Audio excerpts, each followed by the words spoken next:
Silakan Fazli. Ya, okey. Bismillahirrahmanirrahim. Assalamualaikum warahmatullahi wabarakatuh. Selamat pagi, salam sejahtera kepada anda semua. Dan alhamdulillah kembali lagi kami bertiga kembali lagi bersama dengan anda di Malaysia hari ini. Hari ini kita telah pun masuk hari yang baru. Kita hari Khamis Ya, Khamis. Hari pun sampai dah lupa dah kan. Okey, Khamis 20 Rejab 1442 Hijri bersama hari ini 4 Mac 2021. Berterima kasihlah Fazli Fuad, Elis Kandar dan juga Sofia. Ya. Semoga anda keadaan yang sihat, ceria, tenang hati pagi ini. Dan tentunya kita harapkan agar anda keadaan yang bersedia kerana bermula 11 Mac ini akan bermulanya kompaun RM10,000 sekiranya kita melanggar SOP bagi Perintah Kawalan Pergerakan. Ya. Setuju atau tidak? Banyak reaksi lah bila bercakap tentang RM10,000 ni. Kita dah lah bisnes tu tak berapa nak maju, kan ada yang masih lagi belum dapat pekerjaan. Pada masa yang sama dia keluarkan kompaun ini berganda-ganda daripada kompaun asal. Kan sebelum ni RM1,000 kan. Dan Itu pun dilihat sedikit berat. Itu pun dilihat sedikit berat. Kemudian tiba-tiba digandakan. Tapi kalau syarikat tu lebih lah. Kan lebih RM50,000. Kan. Jadi bagaimana apa pandangan anda atas perkara ini? Pada masa yang sama juga kompaun ini bermakna janganlah buat hal. Betul. Janganlah ingkar PKP, SOP dan sebagainya. Maknanya kalau kita tidak mahu di kompaun, kita pastikan kita menjaga ataupun mengikut arahan yang ditetapkan. Cuma itulah kadang-kadang tak sengaja. Tapi sebenarnya kalau tanya ke saya lah, personally, secara peribadi saya rasa saya agak setuju dengan peningkatan. Dia bukan sebanyak RM10,000 barangkali. Kerana beban ini dilihat kepada rakyat inilah akan menjadi pedoman atau peringatan untuk kita untuk tidak buat. Kalau kita dah terbiasa, ni mungkin mereka yang sedikit berada lah. Apakah RM1,000 bagi mereka? Kita melihat mereka yang masih degil. Sehingga ke hari ini ada yang masih berlumba haram, ada yang berpesta di premis hiburan. Sedangkan kita dalam Perintah Kawalan Pergerakan. Jadi apakah justifikasi untuk mereka terus melakukan perkara ini? Kerana mungkin denda itu sedikit dalam mata mereka. Betul. Tak apalah kan. Sebab dah dapat ICNA RM10,000. Boy, bagi balik terus bagi balik. Kan. Give back. Okey, tak. Nanti orang ambil klip ni nanti. Jangan. Pandai dia orang edit kan. Okey, tengok siaran sebenar. Tengok siaran sepenuhnya. Kita dah, macam saya pula, saya pun macam Sofia jugalah bersetuju. Sebab kalau sebelum ini RM1,000 dikenakan kepada pesalah kan. Kes pun makin lama makin tinggi juga. Ada yang cuba nak perentas negeri, apa semua kan. Pembukaan pub, pusat hiburan pun sama juga. Tetapi perlu diperjelaskan dekat sini, bukannya kerajaan sengaja sahaja nak memberikan ataupun nak mengenakan RM10,000 tu. Ianya juga bergantung kepada budi bicara. KP Kesihatan, Datuk Seri Ismail Sabri dan juga kita punya IGP, Ketua Polis Negara pun dah cakap dah. Beliau mengatakan bahawa RM10,000 itu bukan nak dikenakan kepada mereka yang menyalahi undang-undang macam tak pakai pelitup muka, tak ada penjarakan sosial. Dan juga ada juga saya terbaca kalau RM10,000 itu pun bukan RM10,000. Boleh kita nak buat rayuan pun boleh, tak ada masalah juga. Macam itulah kan. Kau boleh saya nak petik sedikit lah. Macam seperti di negara Singapura, negara jiran kita. Bermula 17 April tahun lepas, mereka melakukan compound ini secara berperingkat. Katakan kesalahan pertama, kesalahan kedua. Nak tahu tak berapa banyak compoundnya? Kesalahan pertama adalah RM10,000 Singapore dollar bersamaan dengan RM30,000. Kesalahan kedua ada RM20,000. Bukan nak membandingkan, tetapi mungkin cara berperingkat ini yang boleh diaplikasikan bagi sistem compound kita di sini. Mungkin, tapi kita kena lihat demografinya bagaimana, psikografi kawasan macam mana, kawasan macam mana. Macam Singapura itu sebuah negara kecil yang rata-rata pengurusannya, sistem pengurusannya berbeza dengan kita. Kita ada kawasan bandar, kawasan luar bandar dan sebagainya. Jadi banyak perkara harus diperhalusi. Tetapi bila kita bercakap tentang perkara inilah, perkara ini sudah pun dimaklumkan atau dibincangkan tahun lepas tentang kenaikan kompaun ni. Maknanya dalam kata lain rakyat sedang dipersiapkan untuk bersiap-siap kalau masih lagi tidak patuh, ingkar, risikonya berdepan dengan kompaun yang lebih tinggi. Jadi yalah, soal sekarang kita boleh persoalkan pada masa sama nanti kita lihat bagaimana kita ni mematuhi SOP dan juga tahap kita menjaga diri kita daripada ingkar PKP ni kan, perintah SOP dan juga segala amaran yang diberikan oleh kerajaan. Betul. Dan kita akan memperincikan sebentar lagi bersama dengan Tan Sri Lamtai dan apa yang menggemparkan seluruh negara semalam adalah sebuah tragedi yang berlaku di Ceras. Ya, Fazli. Ya, yang berlaku di Ceras di mananya anda pun saya percaya dah pun dapat saksikan. Okey, jom yang mana mungkin terlepas pandang sebab kita banyak visual sebenarnya. Kalau anda lihat di media sosial, kami di Malaysia Hari ini pun ada sikitlah visual yang ingin dikongsikan. Jom kita saksikan. Semua 5 mangsa termasuk pemandu dan penumpang van kilang yang terperangkap dihempap runtuhan perancah besi pembinaan lebuh raya bertingkat Sungai Besi Ulu Klang Suk berjaya dibawa keluar pada malam 3 Mac. Mangsa pertama dibawa keluar bermula jam 8.30 malam sebelum mangsa terakhir dibawa keluar pada jam 9.29 malam. Kesemua mangsa kemudian dikejarkan ke Hospital Chancellor Tunku Mukhris untuk menerima rawatan lanjut. Perancah besi pembinaan itu runtuh selepas sebuah lori membawa jengkaut melanggar binaan terbabit.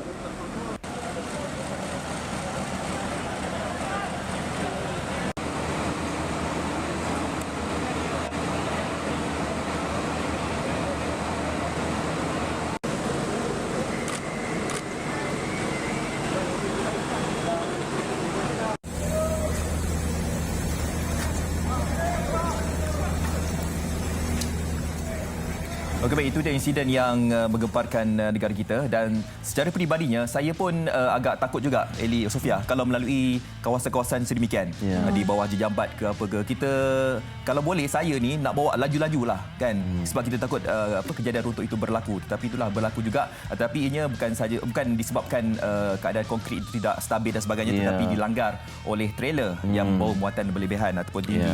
Okey, berita berkenaan juga turut dimuatkan di Harian Metro di muka surat 2 maut 3 cedera dihempap runtuhan jejambat.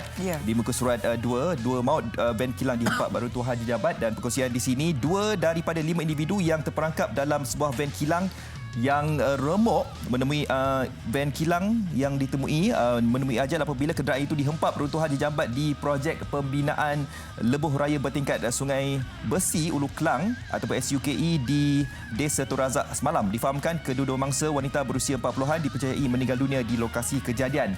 Terdahulu, mangsa lelaki yang juga pemandu van dibawa keluar pada jam 8.58 malam, manakala 2 mangsa wanita pula dikeluarkan pada jam 9.17 malam dan 9.18 malam. 2 mangsa lain kemudian dibawa keluar pada jam 9.30 malam dan difahamkan mangsa yang terselamat dihantar ke Hospital Chancellor Tunku Mukhris Ceras untuk rawatan lanjut. Dan kejadian berkenaan berlaku apabila sebuah trailer membawa jengkaut dipercayai melanggar perancah besi di tapak projek terbabit. Itu ada. Sikit lanjutan daripada itu yang dikongsikan di berita harian juga di muka surat 20 ini, trailer yang dikatakan melanggar ini didakwa lebih muatan membuatkan punca nahas berlaku. Dan menurut projek lintasan Sungai Besi Ulu Klang Sdn Bhd, lori trailer berkenaan yang melanggar perancah besi pembinaan SUK itu juga dikatakan tidak terbabit dengan kerja projek berkenaan. Baik. Jadi ini situasi bila kita cakap tentang kenderaan yang lalu lalang, termasuklah kenderaan berat, kenderaan perindustrian dan sebagainya. Bagaimana pengurusan lalu lintas di situ harus juga diambil kira kan. Ya, kita bercakap tentang banyak faktor ni, faktor cuaca, hujan lebat, faktor pengurusan pembinaan yang sebelum ni pernah membabitkan seorang wanita yang nyaris maut apabila satu plate konkrit di projek binaan SUK juga di MRR2, tetapi itu banyak ceritanya berbeza. Tapi ini antara perkara yang seperti Fadli sebutkan membimbangkan kita. Bila kita lalu di situ, kalau boleh kita nak cepat beredar dari kawasan berkenaan kan, kerana risiko-risiko ni kita harapkan perkara-perkara ini diperhalusi sebaik-baiknya dan tak kira faktor dalaman atau faktor luaran ataupun faktor alam faktor alam, kita perhalusilah perkara ini. Menyentuh berkenaan faktor alam ini, kita sedia maklumkan sekarang ini cuaca agak tidak menentu tertentu. Dan tentunya bukan sahaja takat hujan yang tinggi di ibu negara, tetapi kita melihat peningkatan juga dari segi suhu di beberapa kawasan di seluruh negara. Di indeks pencemaran udara kita akan paparkan juga. Ini susulan daripada pembakaran terbuka yang telah pun berlaku minggu lepas dan sebagainya. Dan melihat perubahan dalam masa beberapa hari ini, kebanyakan kawasan telah beransur menjadi zon hijau, alhamdulillah. Tetapi apa yang diterapkan semalam dicatatkan Selangor, Pahang dan Johor diisytiharkan sebagai kawasan larangan pembakaran terbuka berbuka puasa serta merta sehingga ke satu tarikh yang akan diberitahu kelak. Ini adalah untuk memastikan semua pihak bertanggungjawablah, sama ada mereka yang mempunyai tanah sendiri dan sebagainya, untuk melihat sama ada mungkin perlukan sedikit perlindungan daripada mereka yang ingin melakukan pembakaran terbuka dan sebagainya. Inilah antara langkah yang perlu diadakan. Ya, betul. Dan kita harapkan hujan sehari dua ini meredakan sedikit keadaan, ya, menurunkan sedikit suhu dan juga mengurangkanlah indeks pencemaran udara itu. Ya, kalau ikut jangkaan daripada Met Malaysia untuk peredaran angin monsun timur laut ini bakal berakhir, macam cuaca panas ni yang panas kering ni akan berakhir pertengahan bulan ni lah. InsyaAllah pertengahan bulan ni. Jadi itulah dia, kita pun nak cakap lah, walaupun sekarang ni cuaca panas terik, bil elektrik pun makin lama makin tinggi. Sebab anda memasang power dingin 24 jam dan sebagainya. Ada yang mengatakan bahawa penepis air pun salah satu puncanya. Kalau boleh kita jimat tu jimatlah. Kan? Itulah dia. Harapnya sekarang ni kita dah mula sedar apa saja yang datang dengan package. Baiknya dan tidak baiknya. Kalau hujan, baiknya sejuk, tak perlu buka pendingin hawa. Tapi baju tak kering. dan juga banjir. Yang panas pula tak hujan, jemur baju cepat kering, tetapi panaslah, suhu meningkat, strok haba dan macam-macam lagi. Jadi apa saja yang datang kepada kita ni, kita ambil kedua-duanya sekadar kita uruskan dengan sebaik-baiknya. Itulah. Baik, itu peringatan yang sangat baik sebenarnya. Itulah kan. Kita melihat dua sisi kehidupan kita. Baik, teruskan dengan perkembangan COVID-19. Setakat semalam dicatatkan 1,745 kes baru dicatatkan dan menjadikan kes kumulatif seperti anda boleh lihat di paparan skrin anda. Selangor masih mencatatkan kes harian terbaru tertinggi pada 640 kes, diikuti dengan Johor sebanyak 376 kes dan Sarawak sebanyak 139 kes. Dan kes sembuh, jumlah kes sembuh sebanyak 2,276 kes, menjadikan jumlah kes sembuh keseluruhan lebih 280,000 kes. Itu lebih 91% kes sembuh di negara kita. Kita melihat angka sebelum ini agak tinggi, kes positif dan sebagainya, tapi kes sembuh juga tinggi, menyaing angka tersebut. Jadi alhamdulillah, kita harapkan agar ini menjadi sedikit pembakar semangat untuk kita terus menjaga SOP kita. Bila dah PKP dan PKPB ni, majlis-majlis acara dibolehkan, janganlah disebabkan itu kita naikkan kembali. Ni nak mula esok ni, takut ramai dah mula buat perancangan nak ke sini ke sana. Tolong jaga, kawal diri kita tu. Tapi kita yakin semua dah tahu SOP majlis perkahwinan macam mana. Kita yakin kita boleh buat benda tu. Semua dah beli pengimbas suhu, sanitizer banyak-banyak. Kita dah beli rentas daerah ni. Saya cuba sajalah untuk memeriksa tempat-tempat percutian yang berada macam saya lah, agak Selangor kan. Rata-rata tempat percutian tu dah penuh dah full dah. Sampai puasa dah. Sampai puasa. Nampak tak? Bayang betul Cepat betul. Jadi itulah dia. Nampak tak? Dari Malaysia sekarang ni ialah sebab terkurung apa semua kan. Jadi mereka nak release tension. Jadi mungkinlah mereka nak keluar kan. Awak pun nak release tension lah. Kan? Tapi apa macam betul lah yang mereka sebutkan tadi. SOP tu harus dijagalah. Betul. Tapi kita bantu sektor pelancongan. Okey, kita nak sambung surat khabar berita harian muka hadapan. Perlu divaksin untuk tunai haji. Kerajaan Arab Saudi mensyaratkan bakal jemaah haji pada tahun ini untuk mengambil suntikan vaksin COVID-19. Menteri Kesihatannya Dr. Taufiq Al-Rabiah semalam mengumumkan bahawa vaksinasi COVID-19 adalah sebahagian daripada syarat utama untuk semua jemaah haji yang berhasrat menunaikan ibadah itu Julai nanti. Malaysia yang menyambut baik keputusan Kerajaan Arab Saudi itu akan memutuskan langkah pengurusan vaksinasi jemaah selepas mendapat ketetapan mengenai kuota untuk negara ini. Anda boleh baca lanjutan ke surat 2. Jadi sebelum ini mungkin hasrat untuk menunaikan ibadah haji sedikit terkesan kali ini dibenarkan dan ada syarat-syarat termasuklah perlu divaksin bagi jemaah haji kita. Semoga dipermudahkan lah. Semoga dimudahkan. InsyaAllah. Okey, Kalau seterusnya. sebelum ni kalau nak pergi haji ke umrah kena suntik juga vaksin. Yang meningokokal tu kan. Ya, betul. Tapi sekarang ni ada imunisasi tambahan lah. Up lagi satu. Up lagi satu. Okey. Kita semua kena bersiap sedia lah ya. Baik, saya teruskan di NST. Ini juga berkenaan dengan penambahan penjagaan mereka yang mungkin dijangkiti dengan COVID-19. Di halaman utama NST, track and trace electronic devices similar to those worn by parolees will be fitted on COVID-19 patients as well as persons under investigations and surveillance to monitor their movements for 10 days. Dikongsikan di sini, selepas ini kita akan melihat peranti pengesanan berteknologi tinggi akan dipakai kepada mereka yang terpaksa berkuarantin di rumah. Bagi mereka yang berada di PKRC, mereka hanya memakai gelang yang biasa. Kita yang kat rumah ni untuk mengawal disiplin kita, kita akan memakai gelang tersebut yang juga seakan-akan dipakai oleh mereka yang berada dalam penjara. Bukan ini yang perul lah. Yang perul lah. Sekiranya di sini adalah untuk memastikan walaupun kita dah ada vaksin di negara kita dan sebagainya, disiplin kita perlu dijaga untuk satu hari nanti kita boleh betul-betul melandaikan COVID-19 di negara kita. Okey, itulah dia macam-macam cara diambil untuk mencegah penularan ini. Kita jaga kita, okey. Baik, itu antara perkongsian surat khabar dan kita berempat lagi ni. Berempat. Kita gimana ni? Seorang di Terengganu. Ya, Ahmad Fitri Yahya sedang membuat penggambaran untuk jejak Rasul, tapi pada masa sama beliau dapat ke sana kemari atas tugas untuk berkongsi apa yang menarik di tempat-tempat yang beliau kunjungi. Okey, Ahmad Fitri Yahya, Assalamualaikum. Waalaikumsalam. Dapat dengar saya tak pagi ni? Dengan Sangat jelas. Suara masih sama. Sihat Fitri?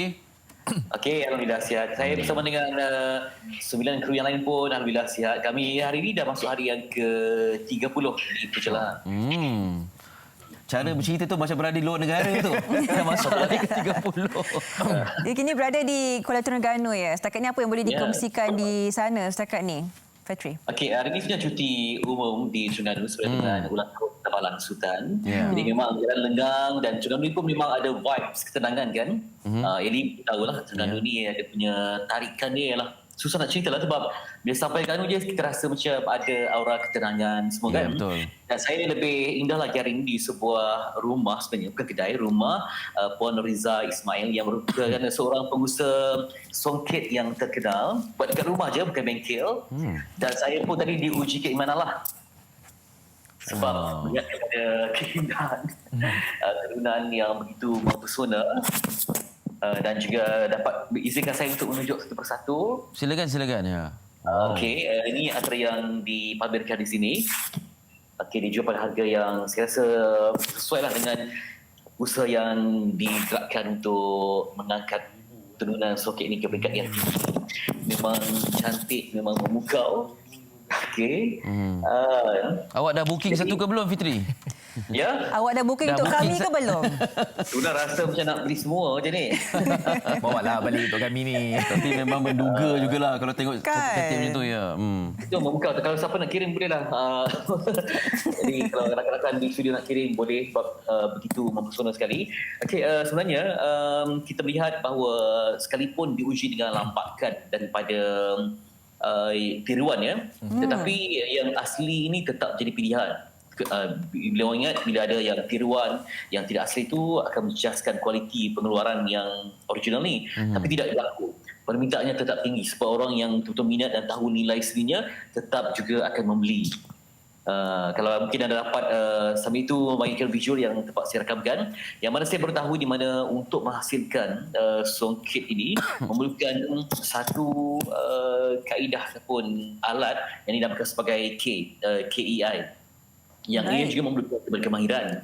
Dan saya kira kalaulah generasi hari ini tidak dilatih, sebab yang buat ni pun saya fahamkan Kak Ja berapa tahun Kak Ja? Maksudnya dia dah terlibat dalam membuat terunan ini selama lebih kurang 40 tahun. Wow. Baiklah. Okey, kalau kita nak belajar seminggu dua sebulan, dirasalah saya tanya orang tua-tua, mereka budak sana macam tak embuh je. Macam ni lah, baru seminggu dua macam tak sanggup lah sebab kena menghadap, kena fokus, kena teliti. Sedangkan begini umur yang dulu ni, umur 9 tahun, umur 10 tahun dah pun terlibat dengan tenunan, dah dapat baca semuanya. Jadi mereka buat itu selama puluhan tahun. Jadi bagi orang baru yang terbiasa dengan benda yang senang, macam kita kan dunia senang, apa-apa sikit kita boleh tweet, boleh gadget, boleh software semua.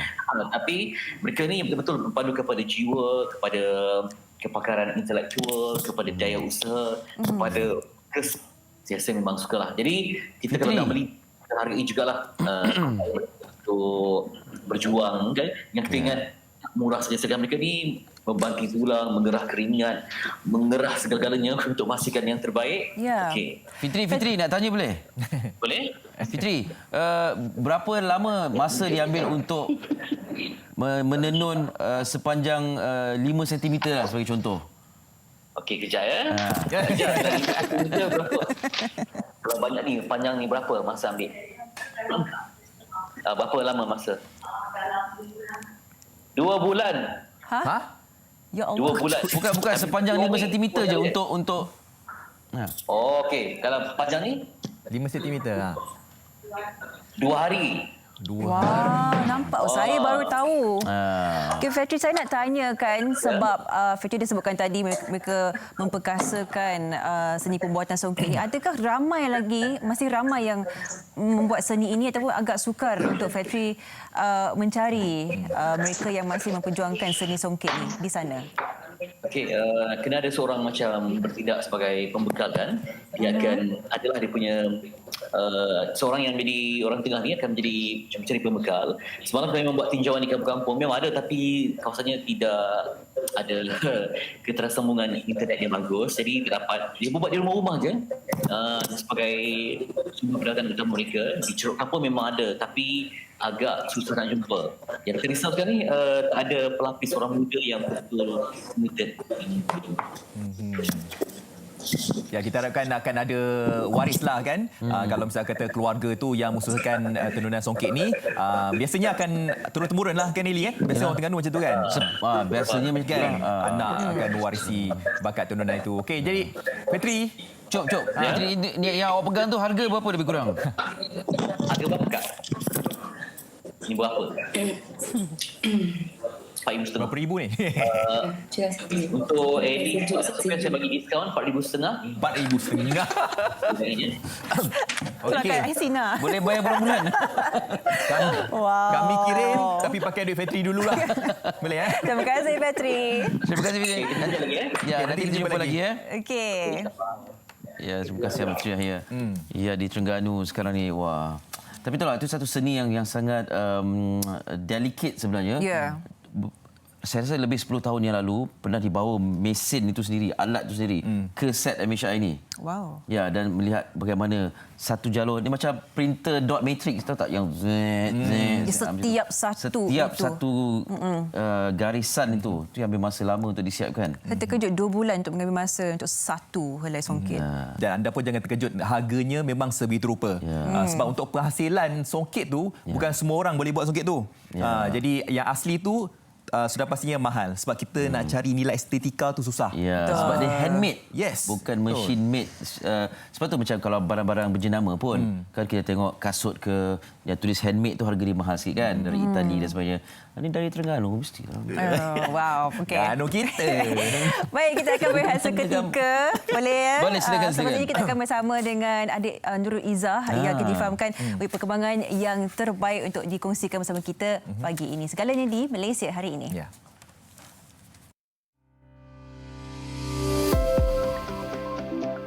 Assalamualaikum warahmatullahi wabarakatuh dan salam sejahtera. Apa khabar semua? Program imunisasi COVID-19 kebangsaan akan bermula dengan fasa pertama yang melibatkan anggota barisan hadapan. Fasa kedua yang melibatkan golongan berisiko tinggi dan fasa ketiga untuk masyarakat umum akan dilaksanakan selepas itu. Pusat-pusat vaksinasi juga telah dikenal pasti di lokasi yang berdekatan dengan anda. Justru saya menyeru kepada anda semua agar mendaftarlah sejurus saja pendaftaran untuk mendapatkan vaksin ini dibuka. Cukup mudah. Anda hanya perlu mendaftar menggunakan aplikasi MySejahtera. Anda akan dimaklumkan tentang bila dan di mana perlu mendapatkan vaksin anda. Vaksinasi ini amat penting untuk kita semua bagi membentuk imuniti berkelompok supaya kita dapat bersama-sama membendung wabak ini daripada terus merebak. Marilah kita bersama-sama melindungi negara yang kita cintai ini dengan mengambil suntikan vaksin. Lindung diri, lindung semua.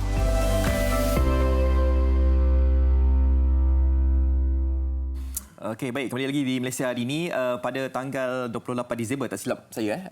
Memang di Malaysia ni kita dikejutkan dengan satu perkabaran berita di mana salah seorang pelajar kita yang melanjutkan pelajaran di Manchester, Nur Izzah, terlibat dalam satu kemalangan di mana beliau menaiki basikal dan basikal tersebut dilanggar oleh bas. Satu kemalangan tragis lah di mana Nur Izzah ni mengalami kecederaan di bahagian otak dan juga paru-paru. Dan perkara tersebut telah pun mendapat maklum balas daripada Jurutarai Malaysia, termasuk Keduli Yang Maha Mulia Yang di-Pertuan Agong dan juga Raja Masyarakat Agong pun sama-sama turut mendoakan kesejahteraan adik Nur Izzah. Tapi satu perkabaran berita gembira di mana setelah 2 bulan adik Nur Izzah kembali sihat. Pemulihan yang saya boleh kira sangat luar biasa. Kita difahamkan telah pun bertemu semula dengan keluarganya. Kita bersama dengan ibu bagi Nur Izzah, Puan Hamidah Wahab. Assalamualaikum. Selamat pagi.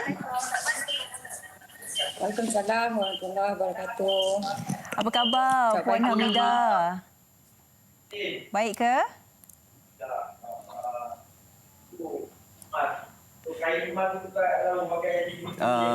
Puan Hamidah, macam ada sedikit gangguan audio untuk kat situ. Tapi itulah dia, Puan Hamidah dan juga suaminya telah pun berada di Manchester hampir 2 bulan. Jadi saya difahamkan juga bahawa pada bulan Januari tempoh hari Puan Hamidah menyambut ulang tahunnya kan dengan satu perkabaran berita gembira di mana anaknya daripada koma telah pun pulih seperti biasa. Tapi akan ada rawatan-rawatan susulan nanti. Jadi hari ini di Malaysia ini kita nak tahulah kan perkembangan terkini Nur Izzah tu. Jadi bagaimana Puan Hamidah? Okey. Okey. Alright. Baik Puan Hamidah, kita semalam dapat melihat begitu banyak perkongsian orang ramai yang turut berkongsi kegembiraan melihat Nur Izzah dah bersama dengan Puan dengan juga suami. Mungkin kongsikan detik kegembiraan itu apabila Puan menanti di luar hospital dan melihat Nur Izzah keluar dan berterik melihat Puan dan juga suami. Macam mana? Okey, Assalamualaikum warahmatullahi wabarakatuh.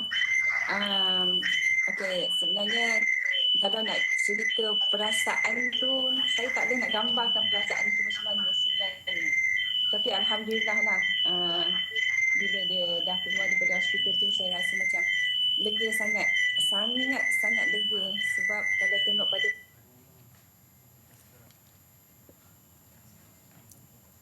Puan? Okey, baik. Kita sekali lagi ada gangguan teknikal audio dan ya, kita faham kita punya signal ini sebab Puan Hamidah berada di Manchester, kita berada dekat Malaysia kan. Mungkin ada sedikit gangguan teknikal audio lah kat sana kan. Betul. Dan saya sempat membaca semalam dikongsikan oleh ibunya sendiri Puan Hamidah yang Nur Izzah ni seorang yang memang rajin belajar. Memang sekarang ni pada tempoh pemulihan ini pun memang tak sabar nak masuk balik belajar, sambung belajar dan sebagainya. Mungkin ramai di antara kita yang mungkin selepas melalui tempoh yang tragik itu yang agak sukar itu mungkin sedikit ingin ambil masa untuk berehat, tetapi tidak bagi Nur Izzah tetap bersemangat untuk meneruskan pembelajarannya di Manchester dan saya rasa talian dah semakin pulih. Kita cubalah untuk menghubungi Puan Hamidah semula. Puan Hamidah? Ya, saya. Baik. Dengar dah. Kali ini okey sikitlah. Ada ya?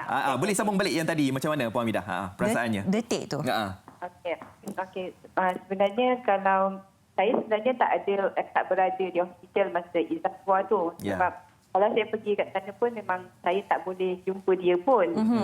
Yang uruskan hari Izzah discharge tu, Dr. Hani yang tolong arrangekan, pergi ambil dia dan pergi hantar. Kami tunggu di rumah je lah masa tu. Baik. Tapi bila saya tahu dia memang dah boleh discharge pada hari Isnin tu, perasaan tu memang kalau nak, memang gembira lah sebabnya, yelah sebab selama hari ni pun 2 bulan saya di sini, saya memang tak dapat jumpa dia. Saya hanya ber-FaceTime je dengan dia hari-hari selepas dia pada koma tu lah. Dan yang dia betul-betul sedar, yang betul-betul sedar dan dia adalah Izzah, baru juga lagi dalam 3 minggu sebelum dia discharge. Baik. Jadi, ya, alhamdulillah lah kan, sebab apa?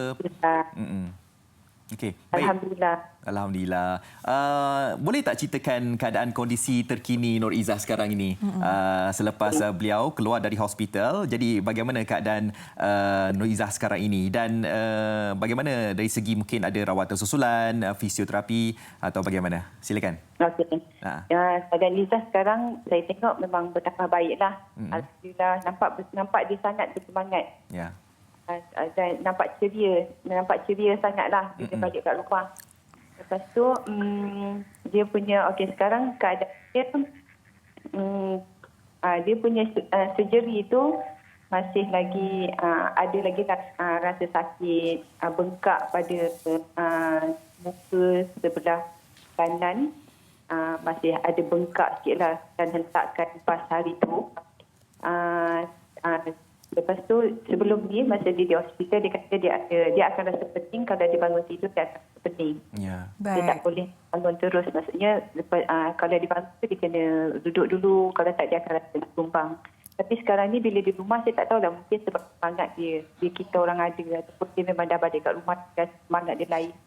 Alhamdulillah. Pening tu dah tak ada.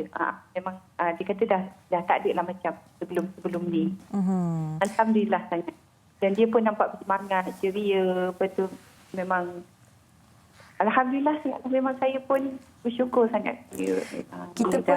Kita pun sangat-sangat bersyukur Puan, sebab tentunya kita melihat sebelum ini Nur Izzah mempunyai kecederaan yang agak parah. Orang pada satu ketika orang cakap 50-50 keadaannya. Tetapi pemulihannya sangat luar biasa. Mungkin juga berkat doa rakyat Malaysia, orang ramai yang semua tak putus-putus mendoakan Nur Izzah. Apa yang Puan boleh sampaikan sebagai satu mesej buat semua rakyat Malaysia yang selama ini mendoakan Nur Izzah? Ya, di kesempatan ini saya sebenarnya ucapkan saya bagi pihak keluarga merafak sembah terima kasih kepada Kebawah Duli Yang Maha Mulia Yang Tuan Agong Pasuri yang turut berdoa dan bersedih dan mendoakan kita. Terima kasih banyak-banyak. Juga saya ucapkan ribuan terima kasih kepada pihak Kedutaan Malaysia di London, Encik Zahid Rastam. Lepas tu Education Malaysia di London, Dr. Syafi'i dan Encik Firdaus. Pihak Petronas, Encik Nasran, Encik Azam dan Puan Izzah di London. Lepas tu Dr. Hani yang banyak membantu sepanjang saya di sini. Lepas tu saya minta terima kasih juga kepada Mara, Kedalan, seluruh rakyat Malaysia, termasuk yang di UK, seluruh Eropah dan yang mendoakan. Tak pernah jumpa dan ke Puan Izzah. Terima kasih banyak-banyak. Baik. Banyak yang mampu membalas semua doa-doa kebaikan semua. Terima kasih banyak-banyak. Okey, baik, sama-sama. Okey, baik, terima kasih Puan Hamidah di atas masa yang diberikan. Okey, baik, terima kasih Puan Hamidah. Itu dia Puan Hamidah Wahab. Nama macam seorang pelakon. Ya, ibu kepada adik Nur Izzah dan alhamdulillah adik Nur Izzah dah kembali sihat. Betul. Jadi itulah dia, berkat doa itu yang paling penting. Kadang kita nak meminta sesuatu tu kita harus berusaha dan juga berdoa. Dan satu lagi, kecekalan Nur Izzah tu pun salah satu punca juga Nur Izzah kembali sihat. Itu satu keajaiban lah. Dan satunya kita berterima kasih kepada anda semua yang turut serta mendoakan pemulihan Nur Izzah. Baik, kita akan berehat seketika. Sekembali kita akan balik pada topik utama kita hari ini, iaitu timbang semula kompaun RM10,000 segalanya di MHI. Ya.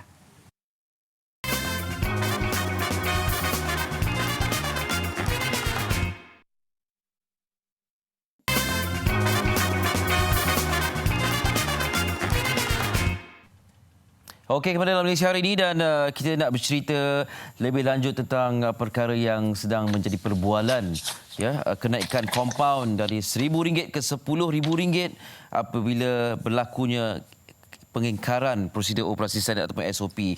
Jadi banyak reaksi telah pun kita dengari, antara lain daripada individu yang prolifik juga tentang hal ehwal masyarakat umum ini, dan kita nak dapatkan penjelasan lebih lanjut daripada beliau sendiri, Tan Sri Lilam Tai di talian sekarang ni. Hello, selamat pagi.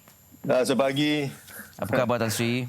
Khabar baik. Ya, Tan Sri Lilam Tai, pengerusi Ikatan Komiti Selamat.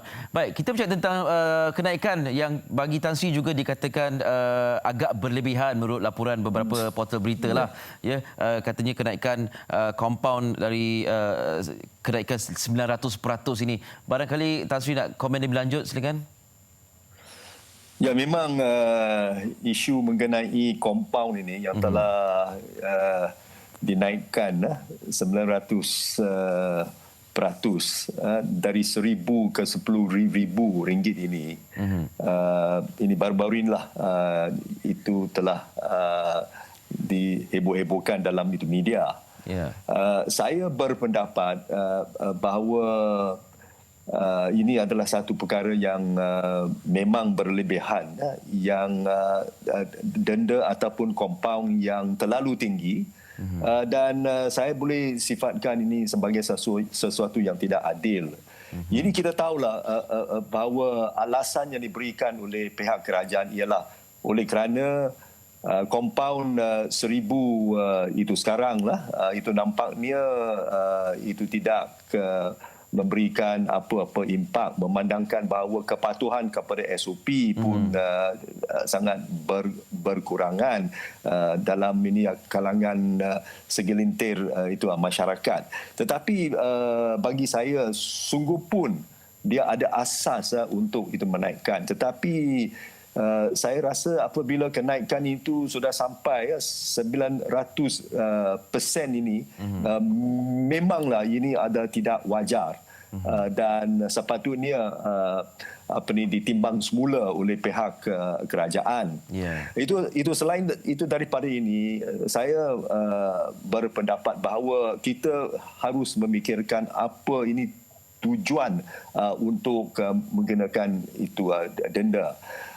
Tujuan ialah ini untuk mengeluarkan saman kepada sesiapa yang mengingkari SOP. Ini akan tapi kita juga harus membeza-bezakan mereka yang melakukan kesalahan pada pertama kalinya dan juga mereka yang melakukan kesalahan berulang. Jadi bagi kes-kes yang berulang memang ada asas untuk dikenakan kompaun yang lebih tinggi. Tetapi bagi kesalahan pertama, apabila dia itu keluarkan notis dan dia diminta untuk membayar RM10,000, saya rasa ini adalah amat itu tidak itu betul, ini amat ini tidak adil. Dan saya ingin mencadangkan di sini, sungguh pun kita telah diberitahu bahawa bagi mereka yang dikenakan kompaun, mereka boleh membuat rayuan kepada Jabatan Kesihatan. Tetapi hakikatnya ialah bahawa apabila rayuan ini dibuat, ia akan membebankan itu rakyat, ia akan menyusahkan itu rakyat, dan tambah pula ia juga akan membebankan kaki tangan di Jabatan itu Kesihatan kerana mereka nak menilai, mempertimbangkan dan itu sebagainya. So jadi apa yang saya rasa ada adil ialah bahawa pihak berkuasa bolehlah membuat satu sistem di mana mereka boleh itu kenakan itu peringkat, itu kesalahan 3 peringkat. Bagi kesalahan pertama, mereka boleh dikenakan sesuatu itu jumlah yang dianggap itu sebagai adil. Dan kesalahan yang kedua mungkin sebab pihak polis memang ada rekod nama mereka yang telah dikeluarkan dengan notis kompaun. Jadilah untuk kesalahan yang kedua mungkin perlu itu naikkan, dan kalau kesalahan yang sama ini berulang lagi, jadilah ia boleh dikenakan itu maksimum. Itu ialah apa yang saya nak mencadangkan, satu sistem di mana kita boleh membeza-bezakan berbagai itu kesalahan, pertama, kedua dan itu ketiga. Jadi ada peringkatnya lah ya. Ya, ada peringkat. Okey, Tan Sri, satu lagi saya tertarik bila Tan Sri dalam petikan laporan Portal Berita, Tan Sri menyebutkan adalah penting untuk semua mematuhi SOP, bukan patuh bukan sebab undang-undang tetapi sebagai keselamatan dan kesihatan, dan untuk itu adalah penting meningkatkan usaha mendidik masyarakat mengenai tanggungjawab memastikan mereka tidak menyebar virus tanpa sengaja. Bermakna kita jangan patuh SOP kerana takut dikenakan kompaun. Tetapi pada masa yang sama ni, bila kita bercakap tentang pengumuman PKPP, majlis boleh dianjurkan, kita tak nak nampak euforia itu membuatkan orang lupa tentang pematuhan SOP ni kerana bukan kerana compound. Kita nak they do it for the right reason. Tadi nak komen sikit. Apa ni, sungguh pun itu tadi saya ada menyuarakan ini pandangan saya terhadap isu kenaikan itu compound.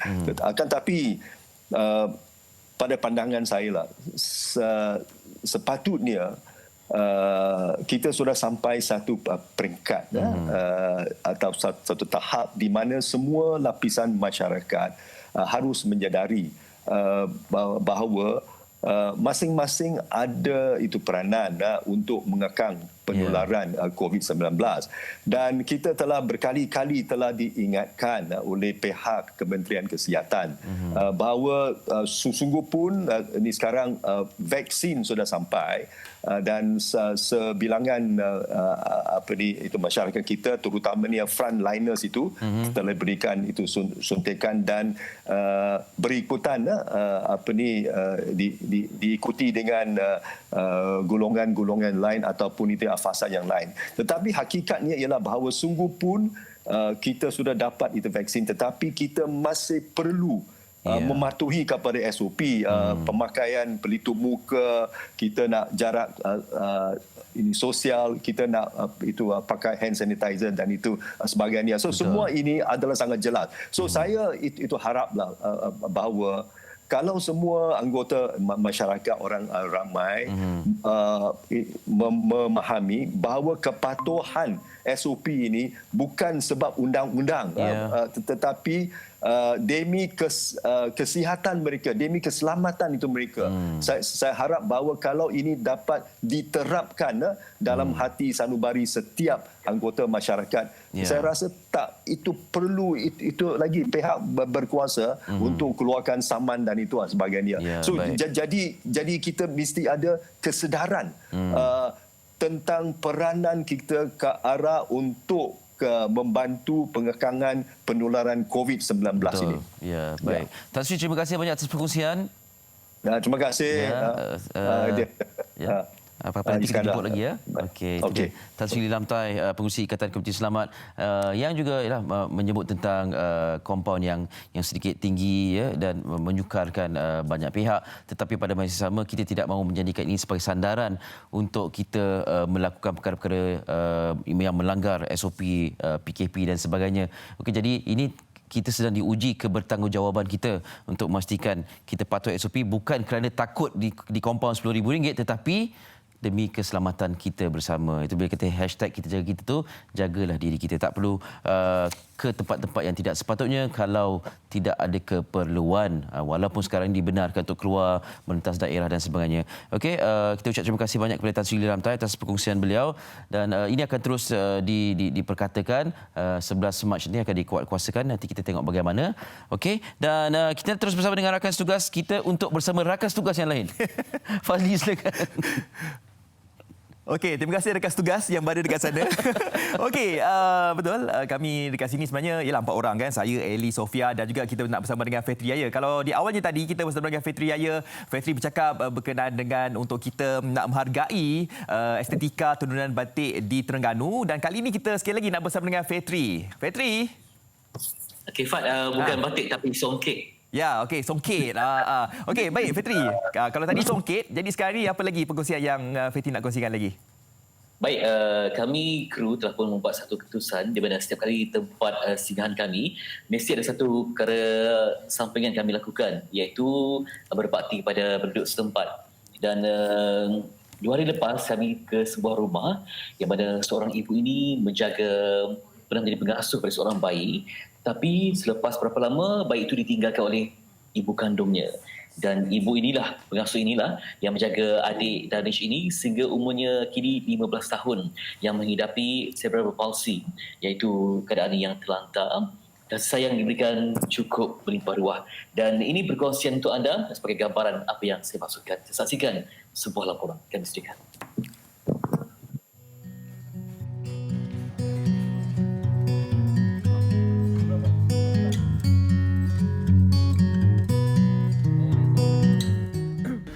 Okay, saya dan sahabat-sahabat kru memang nak buat CSR di perjalanan ini. Kami dah pernah pasti seorang wanita yang menjaga seorang anak angkat. Yang anak ni ditinggalkan sejak umur 4 bulan sampailah kini dah berusia hampir 11 tahun dan masih tak jumpa. Orang ibu kandungnya tak datang ambil balik. Jadi dijaga sendiri dengan penuh kasih sayang dan sekarang ni memang sudah makin membesar.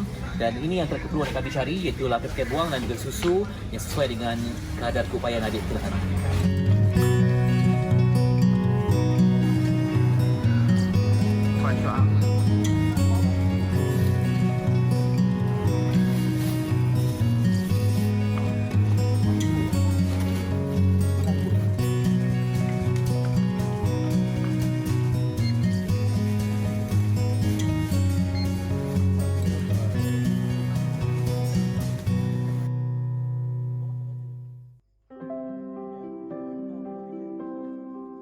Alhamdulillah, saya dan kawan-kawan Jejak Rasul dah pun sampai di rumah adik Danish ataupun rumah Puan Raini. Dan sememangnya ini satu perkara yang sangat penting lah kepada kita sebagai insan, terutama dalam Ramadan ini. Dan perjalanan untuk ilmu ini singgah di rumah individu, walaupun bukan saudara, tapi kita nama Jejak Rasul, tapi Rasul itulah yang membawa nilai ukhuwah. Jadi kebetulan hari ini habis kerja awal dan kami waktu masa sikit untuk aktiviti kebajikan, yang mana bila sebut tentang kebajikan dan cerita adik Danish ni, semuanya bersemangat. Jadi saya ucapkan terima kasih kepada sahabat-sahabat kru ketiga yang bertandang ke rumah adik Danish.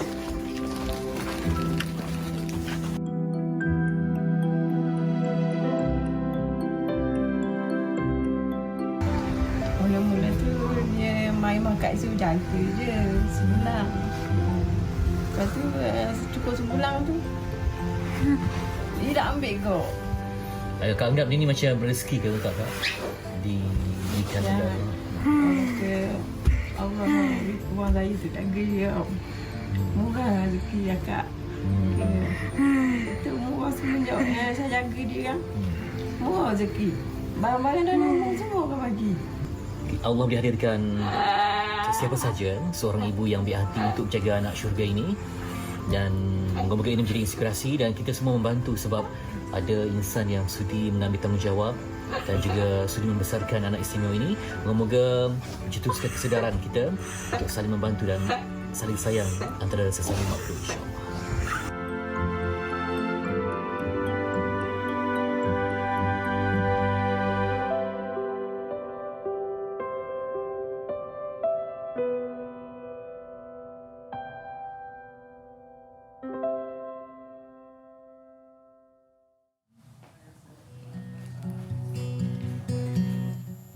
Adik itu kalau ibunya suapkan saja baru dia makan, kalau tidak dia tak nak ataupun kata tak nak maksudnya lebih kepada ibu lah. Jadi ibu ni memang memberikan jiwa, memberikan cinta, memberikan semuanya untuk adik Danish ini.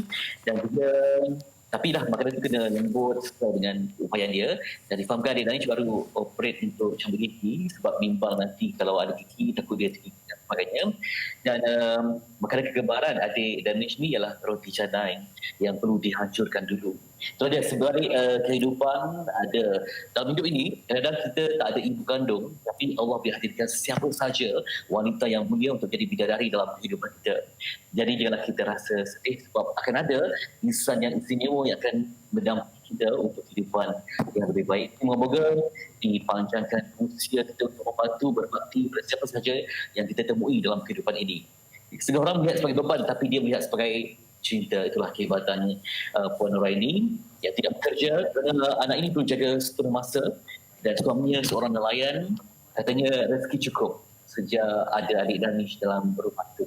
Sekiranya itu saja laporan saya untuk hari ini. Di samping kita berkongsi tentang konkret yang menjadi lambang cinta pada budaya, juga tentang perkongsian adik Danish dan Puan Nuraini tanpa hubungan persaudaraan tapi ditautkan oleh Allah dan sebuah ukhuwah yang cukup indah. Moga-moga jadi inspirasi untuk kita semua. Dan itu sekian saja laporan saya dari Bumi Terengganu. Saya akan kembali semula ke atas pentas untuk liputan yang berikutnya. Silakan. Okey, baik. Terima kasih Fetri Yahya yang kini berada di Terengganu menjadikan kepada kita dua laporan itu. Baik, itu ada amat tersentuh juga hati kami yang berada dekat sini kan. Jadi kalau anda ada sedikit ruang, anda ada sedikit wang, anda ada sedikit rezeki yang lebih, mungkin boleh diberikan kepada adik Danish itu. Baik, kita nak berhenti berehat seketika. Sekembali nanti banyak lagi pengisian menarik di Malaysia hari ini. Antaranya Sofia akan menerima kita nak bercerita berkaitan dengan usaha pawagam yang atur strategi mengikut SOP. Segalanya di Malaysia hari ini sebentar lagi.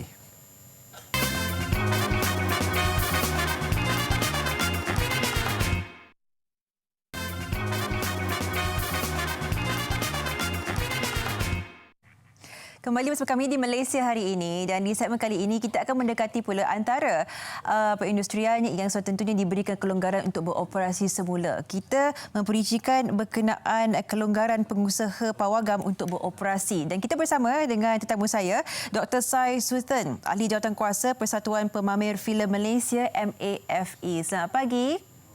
Selamat pagi. Apa khabar? Good morning. Terima kasih meluangkan masa. Mungkin Dr. Sai Sultan sendiri ingin memperincikan sedikit sebanyaklah dengan kelonggaran ini setelah sekian lama boleh kembali beroperasi. Apakah perasaan dan mungkin sedikit persiapan yang perlu ada? Ya, so hampir selepas setahun pawagam tidak beroperasi di Malaysia, kami kembali semula. Ya, and then dengan norma yang baru, dengan SOP yang baru. Dan dalam masa ini ingin memberi penghargaan kepada Kerajaan Malaysia juga untuk memberi kebenaran kepada kami untuk memulakan semula pawagam. Sebab ini ialah satu ekosistem di mana seniman, artis, pelbagai anggota kreatif, industri kreatif bergantung kepada pawagam untuk pekerjaan mereka dan juga untuk membolehkan industri ini kembali semula. Dan saya pasti ramai sebenarnya yang meminati filem dan sebagainya juga sangat tidak sabar dengan pembukaan pawagam dan sebagainya. Sudah tentu kita masih mendepani pandemik ini dan penerapan SOP itu adalah prioriti yang nombor satu. Dia mungkin sedikit penerangan apakah yang perlu dititik beratkan daripada pihak doktor sendiri dari segi mungkin kapasiti pengunjung ataupun kebersihan kawasan, disinfeksi dan sebagainya. Mungkin perincikan sedikit untuk kita rasa selamat untuk ke pawagam. Doktor. Ya, so yang paling penting adalah SOP. Sekarang SOP. So dari segi pawagam, apa yang kami buat ialah yang pertama ialah pastikan aplikasi MySejahtera sebelum penonton masuk ke dalam pawagam diwajibkan pada masa ini. Ya. Selepas itu ialah penjarakan sosial di mana bukan sahaja tempat duduk tetapi di kawasan lobi juga. Kami akan pastikan penjarakan sosial berlaku. Tempat duduk pada masa ini mereka ada alternate seat di mana selang sebaris. Tetapi kelonggaran yang terbaru ini ialah telah diberikan ialah twin seating di mana dua orang boleh duduk bersama tetapi dia perlulah daripada kediaman yang bersama. Kediaman yang sama mereka boleh datang untuk duduk bersama. Ya. Baik. So yang selain daripada itu kita juga ada contactless system di mana kita ada e-ticketing dan juga penjualan concession melalui online sebab kita ingin mengurangkan persentuhan dan juga kontak di antara staff dan juga penonton. Selain daripada itu kita ada hand sanitizers di tempat-tempat yang strategik dan juga sebelum mulanya wayang kita akan penjelasan akan diberikan oleh pengurus. Sama seperti di sebelum naik flight dan sebagainya kan ada pramugari, kita akan beri kesedaran yang selamatlah sebab kita akan pastikan fokus penonton ialah untuk menonton wayang. Bukan tak perlu hirau tentang aspek-aspek lain. Mereka 2 jam tu mereka just enjoy themselves dekat teater. Kami akan uruskan perkara-perkara yang selebihnya. Baik. Selain daripada itu, semasa dah habis wayang, semasa mereka keluar, mereka akan ikut susunan. Sebelum ni mereka berpusu-pusu masuk atau berpusu-pusu keluar, tak ada. Selepas ini akan mengikut susunan yang yang telah ditetapkan. Yang paling pentingnya ialah selepas setiap wayang, kita akan ada proses sanitasi atau disinfection for 30 minutes. 30 minit kami akan pastikan setiap tempat duduk, setiap kawasan dalam pawagam itu telah dibersihkan dengan sepenuhnya. Baik. So everything selepas semua ni barulah kami akan allow untuk show dan seterusnya. Baik. Dan paling penting adalah SOP-nya ialah mereka perlu enjoy the show. Enjoy the show. Enjoy the show adalah setentunya perkara yang diingini oleh semua. Tapi saya tertanya juga, semua proses telah pun distrukturkan. Tetapi ialah kita menonton wayang ini dalam masa tempoh 2 jam. Adakah seseorang akan ditugaskan untuk memastikan semua pengunjung dalam panggung wayang itu tetap mematuhi SOP mereka? Contohnya macam penjarakan di antara mereka, susunan kerusi dan sebagainya. Mungkin dalam masa 2 jam itu kalau tidak dipantau, mungkin ada yang ingkar. Jadi apakah pendapat doktor berkenaan situasi ini? So, apa yang kita pelajari ialah SOP ialah telah menjadi norma baru dalam kehidupan kita. Dan dia telah, sebab apa yang penting ialah tanggungjawab bersama. Ialah di mana masyarakat atau publik penonton bersama dengan bahagian pawagam dan juga pihak berkuasa tempatan akan share responsibility, tapi tanggungjawab bersama untuk memastikan benda SOP ini dipastikan follow the SOP lah.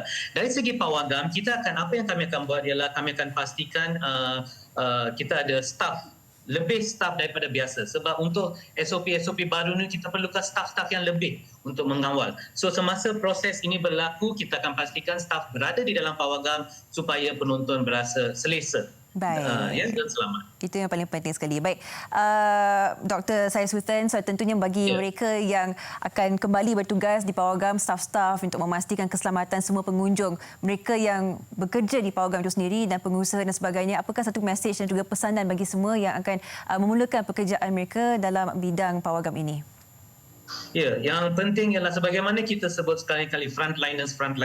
Mereka lah frontliners di pawagam yang akan berdepan dengan penonton, sebab yang paling pentingnya ialah 3S. Sebagaimana kerajaan memberitahu 3S, kita nak pastikan selamat, selesa dan juga seronok.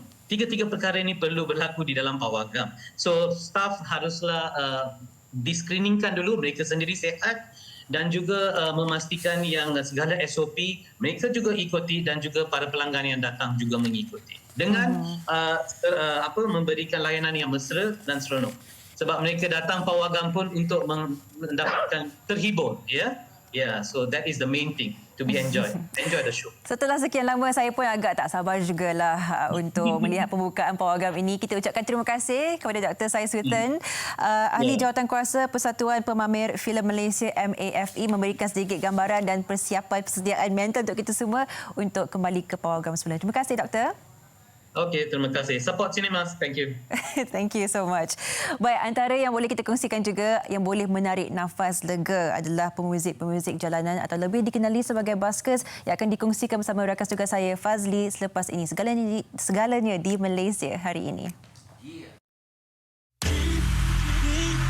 Alhamdulillah, syukur kehadrat Allah SWT dan terima kasih kepada MKN dan juga kerajaan Malaysia kerana memberikan kami basker-basker untuk kembali beraksi demi untuk merancakkan lagi ekonomi setempat, dan terima kasih memberikan kami satu nafas, orang kata yang sekian lama kita telah terkurung dalam pandemik ini. Terima kasih. Terima kasih MKN, KKMM dan kerajaan Malaysia kerana telah memberi kebenaran untuk basker-basker di Malaysia dapat keluar mencari rezeki semula setelah sekian lama terkurung dalam pandemik ini. Terima kasih sekali lagi di atas keprihatinan kerajaan Malaysia terhadap basker-basker. Ianya memberi peluang semula kepada rakan-rakan kita yang menjadikan aktiviti ini sebagai sumber pendapatan utama ataupun sampingan setelah beberapa bulan aktiviti ini dihentikan. Walau bagaimanapun, kita di Sarawak juga tertakluk dengan arahan semasa sebagai panduan kami juga bagi sama-sama membantu membendung wabak ini. Syukur Alhamdulillah, saya ucapkan terima kasih kepada MKN dan juga kerajaan Malaysia kerana memberi ruang kepada saya dan juga semua baskers di Malaysia untuk kembali bernafas dan kembali menghiburkan semua rakyat Malaysia, insya-Allah. Terima kasih banyak. Untuk kami baskers-baskers Perjalanan meneruskan kelangsungan hidup iaitu kembali bertugas, kembali bekerja. Jutaan terima kasih yang tak terhingga kami kepada Kerajaan Malaysia, kepada Menteri iaitu Datuk Ismail Sabri, MKN atas kebenaran ini. Syukur Alhamdulillah. Terima kasih banyak-banyak. Ini merupakan satu keputusan yang tepat pada waktunya dan kami di pihak Baskers, especially Sabah Baskers Committee akan sentiasa patuh pada SOP-SOP yang telah ditetapkan oleh MKN dari masa ke semasa. Saya mewakili kumpulan suara-suara Otai mengucapkan ribuan terima kasih kepada Kerajaan Malaysia khususnya MKN kerana telah membenarkan kami semua berbasking. Alhamdulillah, nampak tak semuanya ceria kan, semuanya gembira kan, pemuzik-pemuzik jalanan ni ataupun baskers ini apabila mereka ni kembali dibenarkan menjalankan operasi mereka. Kalau sebelum ini mungkin mereka ini dibenarkan untuk menghiburkan anda semua secara dalam talian, tetapi info yang saya dapat golongan-golongan ini mengatakan bahawa pendapatan yang mereka dapat tu tak seberapa, tak seperti berada di jalanan ataupun di luar. Baik, untuk memperkatakan tentang pemuzik jalanan ni yang kembali bernafas, jadi saya nak bersama dengan Encik Wadi Hamdan, Presiden dan pengasas Malaysian Baskers Club ataupun Kelab Penghibur Jalanan Malaysia. Assalamualaikum Encik Wadi. Waalaikumsalam warahmatullahi. Okey, baik Encik Wadi. Tadi saya dah lihat klip-klip video rakan-rakan Encik Wadi kan yang mengatakan terima kasih kembali membuka peluang untuk mereka ni menghiburkan peminat mereka ataupun mereka yang berada dekat jalanan. Jadi sekarang ni Encik Wadi, mungkin apa yang mungkin Encik Wadi boleh katakan apabila kerajaan membenarkan baskers ini kembali beroperasi? Okey, pertama sekali kita nak merakamkan ribuan terima kasih tak terhingga kepada pihak kerajaan, khususnya pihak MKN dan juga KKMM yang sangat prihatin untuk mempertimbangkan permohonan komuniti baskers ni agar dapat beraksi semula sewaktu PKP. PKPB dia boleh basking. So PKP ni bila semua sektor dah buka, Alhamdulillah. So terima kasih banyak. So satu kelegaan kepada semua baskers terutamanya yang menjalankan aktiviti ini secara sepenuh masa lah. Alhamdulillah. Apa pandangan Cik Wadi di mana adalah saya terbaca satu artikel di mana penggiat industri baskers ni macam dilupakan berbanding daripada penggiat seni kreatif yang lain apabila mereka ni mendapat lebih banyak bantuan dana dan sebagainya. Apa pandangan Cik Wadi tentang perkara ini? Okey, kalau nak mengikutkan perhatian kita komuniti baskers rasanya cukup bersyukur. Kita sebenarnya nak rasa terpinggir sangat pun tak juga. Pihak kerajaan negeri pusat pun sentiasa mengambil berat juga tentang kita. Dan it's about lifestyle sebenarnya basking ni. Nak compare dengan industri seni, aktiviti basking ni lebih kepada satu lifestyle, satu kemeriahan masyarakat, satu aktiviti komuniti yang saya rasa sepatutnya memang baskers tidak ada masalah untuk dibenarkan kerana dengan adanya baskers bukan sahaja berperanan sebagai pemberi hiburan, tetapi baskers juga mereka ni boleh berperanan sebagai reminder di kalangan komuniti masyarakat. Dia boleh memberi peringatan kepada pengunjung yang lalu lalang kat depan tu. So bagi saya daripada segi ada perhatian dan tak ada perhatian tu, bagi kita baskers always baskers lah. So saya rasa baskers is very strong to survive. Alhamdulillah. Alhamdulillah. Itulah dia. Kita tahu yang penghibur jalanan ataupun baskers ini, kalau sebelum ini ketika berada pada fasa PKP ini, terpaksalah mereka ni kadang, yelah orang dah giat dalam industri ni kan, kalau satu hari tak main gitar, satu hari tak menyanyi, rasa macam tak kenalah kehidupan mereka kan. Jadi mereka ini menghabiskan waktu mereka ini menghiburkan peminat mereka ini secara dalam talian. Tetapi apabila menghiburkan secara dalam talian, memanglah ianya boleh dapatkan sebuah pendapatan juga. Tetapi ada yang mengatakan bahawa ada yang kata tak feel, ada yang kata pendapatan secara dalam talian ni tidak seberapa. Jadi bagaimana Cik Wadi melihat tentang perkara ini? Okey, aktiviti online basking online basking ni sebenarnya komuniti basker dah mulakan daripada tahun lepas lagi. So betul nak compare dengan pendapatan secara fizikal, pendapatan secara online ni mungkin agak kurang dengan faktor ekonomi semua pihak. Tetapi bagaimanapun ni adalah salah satu inisiatif lah yang komuniti baskers jalankan. Tetapi bagi kita bersyukur juga dengan aktiviti norma baru ni, aktiviti online basking, turut mendapat perhatian setengah-setengah kerajaan. Contoh kita pernah menjalankan aktiviti pertandingan online basking yang dianjurkan oleh Kerajaan Negeri Selangor sebelum ni. So saya rasa dengan adanya pandemik COVID sebenarnya satu manfaat membuka minda bahawa basking itu bukan sekadar secara fizikal. Dia boleh jalankan lagi satu platform secara digital. So saya rasa lebih meluas penyampaian basking kepada masyarakat dan saya rasa online basking ni boleh diteruskan sebagai extra platform lagi lah. So bagi saya kalau ada sokongan yang baik daripada semua pihak, boleh juga support baskers bukan secara fizikal tapi secara digital juga. InsyaAllah. Ya, insyaAllah. Tapi saya setujulah dengan online basking ni. Sebab contohlah, pemuzik jalanan dari KL, kan, biasanya mereka buat persembahan dekat depan Sogo ke apa kan. Jadi bagaimana orang dekat Kedah, bagaimana orang dekat Perlis, Terengganu nak lihat kan persembahan tersebut. Daripada dekat YouTube kan. Jadi mereka boleh lihat secara langsung, secara dalam talian. Basker ada dekat mana-mana sekarang ni. Basker dah jadi satu kerjaya yang cukup baik kat Malaysia. So saya rasa dengan penambahan, sekarang makin ramai orang jadi basker sebenarnya. Betul? Bila mana aktiviti baskers ni lebih meluas, kita bukan sekadar kita dah terima daripada golongan artis, golongan yang bermain secara live band. So mereka juga menceburi bidang basking. So dia terbuka kepada sesiapa, tapi yang paling penting sepanjang kita masih terus melawan dengan pandemik COVID ni, so saya rasa kita perlu patuh pada SOP lah. SOP yang telah ditetapkan sewaktu aktiviti basking ni. Ya, betul. SOP itu harus dijaga. Apa lagi mungkin harapan yang Cik Wadi nak kongsikan ataupun nak mungkin nak minta daripada kerajaan mungkin, sebab difahamkan bahawa memang boleh membuat persembahan dekat luar tetapi had untuk kumpulan tu dihadkan juga kan untuk ahli kumpulan. Mungkin ada harapan lain. Silakan. Bagi kita akan patuh apa saja SOP insya-Allah. So kita faham dengan mematuhi SOP yang ditetapkan, mungkin ada lagi kelonggaran yang akan diberikan. Buat masa ni kita hanya dibenarkan untuk beraksi tidak melebihi 3 orang dan tapi alhamdulillah lah waktu basking pun dah dipanjangkan daripada 6 pagi ke 12 malam. Dan saya rasa yang paling penting buat masa ni komuniti basker semua sekali dekat mana saja, Sabah, Sarawak, Kedah, Perlis, kita patuh saja SOP ditetapkan oleh pihak MKN, insya-Allah. Ya, insya-Allah. Itu yang kita harapkanlah. Jadi kami dekat sini pun ucapkan setinggi-tinggi tahniah dan juga Syabas terima kasihlah sebab menghiburkan ramai kan dekat luar ni.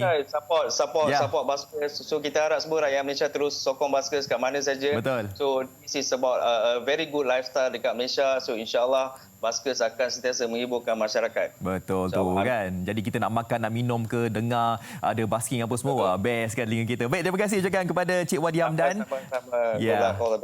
Okey. Waalaikumsalam warahmatullahi wabarakatuh. Encik Wadi Hamdan, Presiden dan Pengasas Malaysian Baskers Club ataupun Kelab Penghibur Jalanan Malaysia. Jadi SOP telah pun dilonggarkan. Anda yang mana pemuzik jalanan boleh bermain muzik di jalanan dan sebagainya, tetapi anda harus mematuhi SOP. Sekarang ini memang kerajaan melonggarkan SOP di mana anda boleh mulakan operasi anda bermula jam 6 pagi sampai 12.30 malam. Wow, satu masa yang panjang tu. Baik, kita ingin berhenti beraksi ketika. Kejap lagi kita nak bersama dengan salah seorang artis ni iaitu Alif.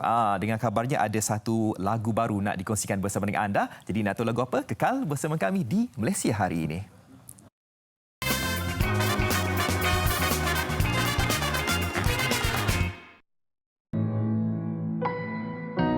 Wow. Adakah kau mendengar, Alif?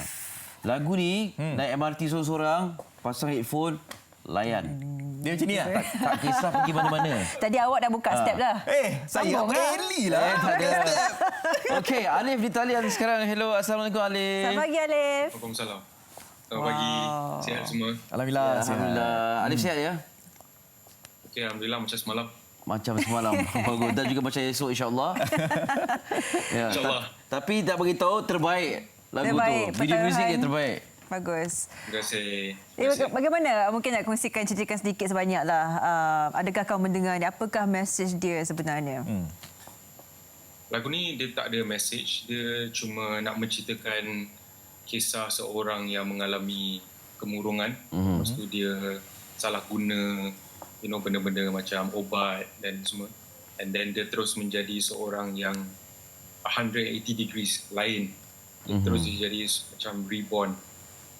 Tapi pada akhirnya bila intoxication tu dah habis, dia sedar bahawa sebenarnya benda itu sebuah escapism, bukan solution. So itu cuma jalan cerita. Saya suka menulis lagu dari aspek therapy session rather than memberi message, sebab saya tak nak mengajar sesiapa apa-apa pun. Semua orang ada cerita dia sendiri dan pengalaman sendiri, dan saya hormati perkara itu. Okay, right. Ini dah macam Alif the next level dah ni, tahap kematangannya, tahap penyampaiannya berbanding dulu yang lebih bersifat happy-happy dan dia sekali-sekala ada macam usik-mengusik sikit. Bila mulanya membuat lagu, menghasilkan lagu dengan lirik sebegini ni? Ada pivotal point ni ke? Masa PKP ke ataupun sebenarnya bila?